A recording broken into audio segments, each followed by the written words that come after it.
Hello and welcome to a worshipsource.org tech video. My name is Chris Manus and I'm here today to show you how to deal with images that won't quite fit where you want them to. So what we have here is a standard Photoshop project. As you can see, the image is 1152 by 864, and we want to make this into a nice image to use on one of our screens. So we have several different images to choose from. We have this one, we have this one, and we have this one. None of these images will fit as they are. What can we do about this? So the first trick that I want to show you is relatively simple. So here we have this tree, and as you can see, it's very tall and narrow, and the canvas that we want to use it on is a regular landscape. So how are we going to transfer it? Well, we'll use the Move tool by pressing V on the keyboard and drag this over to the canvas that we want to have it in. As you can see, it's far too large, so I'll zoom out using Command minus and use the Transform tool to shrink it down to a manageable size. So as you can see, once we drop our tree in here, we want to have our text to the left of the tree, but we want to keep this same shading here. We don't want it to be just white. So how can we deal with that? Well, the simplest method to deal with this is to move it over far to the right, use your marquee selection tool right here, use a rectangular one, and then we're just going to grab a piece of this image, about that much right there.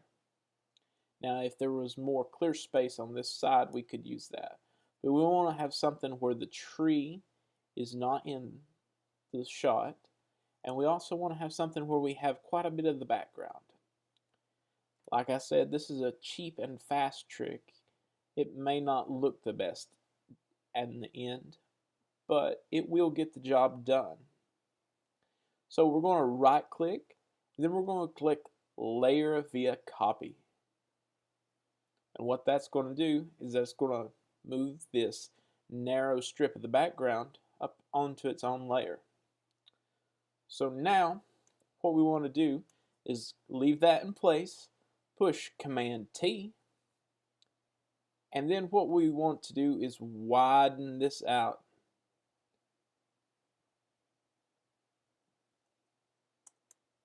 And there you go. As you can see, it doesn't look the best in the world, but it does pass for a really quick mechanism. Now we can further refine this a bit by going to Filter, and then we can go to Blur and do a slight Gaussian blur on it.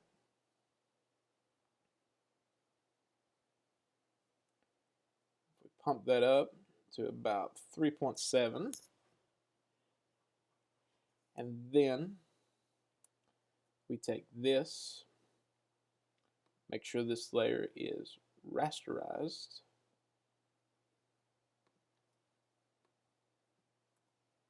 we're going to move this layer behind. We move that layer behind, and then we come down through here with an eraser with a really soft edge on it just to blend everything right in.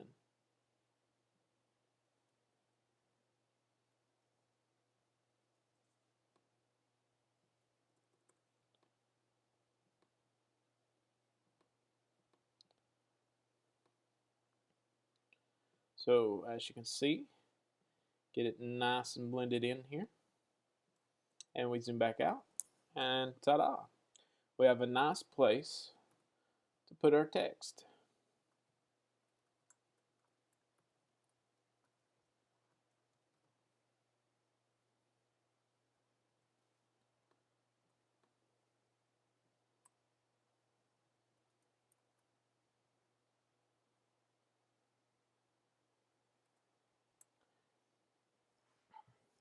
All right.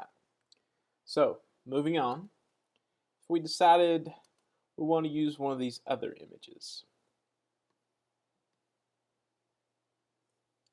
Say we want to use this image of a favela in Rio de Janeiro. We take this picture, we drag it over here using the Move tool.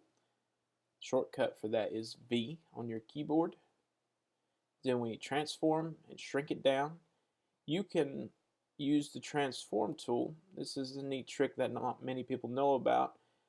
When you're using the transform tool, after you press Command T, to maintain proportions, you can hold down the Shift key, but you can also shrink and move around the center point by pushing the Alt key. It's just a little bit quicker sometimes, and it works a little bit nicer. So that's all you'll need to do. So we want to have this down in the bottom left hand corner because we want to have some text and other stuff up top. So how do we deal with this? Well, this is a very similar way. I just wanted to include this one to show that you can do this in two separate dimensions. So you can take this here. Remember, the layer's rasterized already. We'll just do a layer via copy, and that will, again, pop that up. You see it right there. We take that, and we do a Control T for a transform, and we just drag this straight up. Now what we want to do is apply a little Gaussian blur to kind of soften the effect. And we may want to make it just a little bit bigger than what it already is. And that will fade nicely into the sky that we already have. Now we want to do the same thing over to the right side, so we'll make sure we don't include this cloud here because this cloud would cause us a problem. We want to take this, we're going to do a layer via copy once again, and as you can see, we pop that up on its own layer. We're going to do a Control V, or I mean a Control T, my bad, and expand it over to the right. And then finally, we're going to merge these top two. And in order to soften this edge up here, we're going to use the eraser tool once again. We're going to make sure that the layer with the houses is above, right here, the layer with the expanded sky. We also want to make sure it's quite a ways down in there, and it's not far enough in there, so we're just going to move this down just a bit. And we'll check again. Sorry about that. That looks good.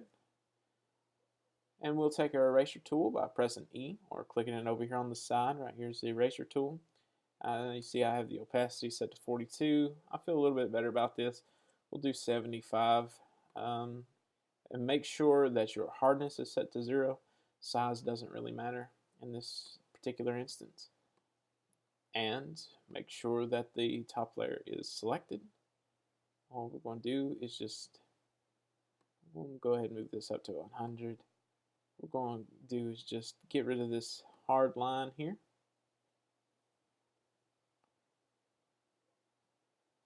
Make it look soft. And get rid of some of the dark spots that may look out of place. And there you go. You have a nice place to put your text.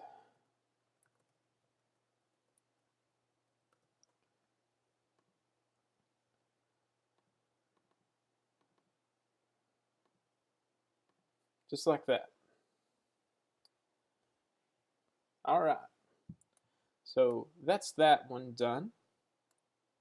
Let's move on to another one.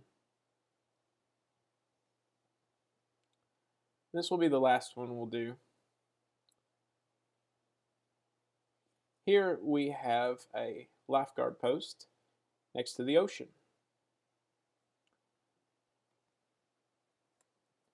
Now, what they've asked us to do with this is a little different. So somebody in the ministry department or somewhere has asked us to elongate this so that we can put more information to the right of it, which is perfectly doable. So, what are we going to do? We're going to do something just a little bit different this time around. So we're going to use the polygonal lasso tool. We're going to cut out this section right here. Notice I cut around the building because it wouldn't make sense if it got expanded further up. But the clouds in the sky make perfect sense. So we're going to copy that onto its own layer once again, as you can see. And we're going to take that and we're going to expand it straight up.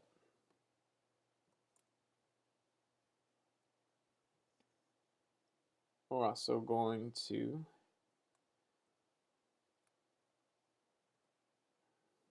once again take our eraser tool and we're going to erase just a little bit here and there so that you can't really tell what's going on here. But like I said, these are quick fixes and are far from perfect. So we have that there. Now, we still have this section over here to the right, and we can't do the same thing that we did before because we can't just lengthen the sand. So the best thing to do here is to repeat yourself. So we'll take the marquee select and we'll merge these two layers. What we want to do is layer via copy. Pop that out onto its own layer there, as you can see. And we're going to take this and we're going to move it to the right.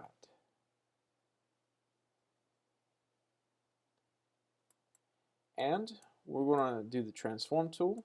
We'll flip it horizontally so that the light matches up.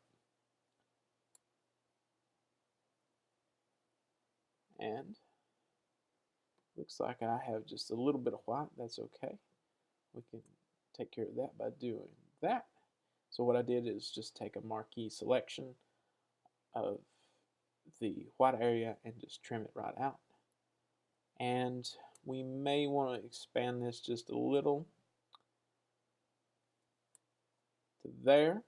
Now you see we still have this line here, and that's going to be troublesome, but our handy feathered eraser tool is out to help us again. Whoops, got a little too close there. And once again, we'll just go down through here and we'll make sure, whoops, we'll make sure that this line becomes invisible.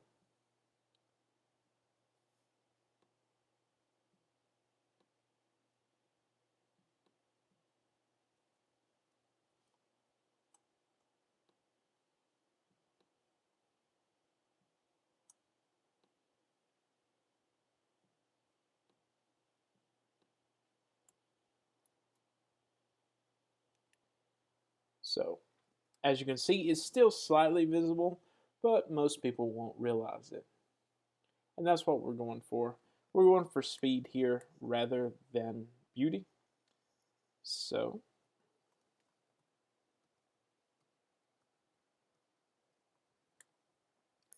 here we are. Once again,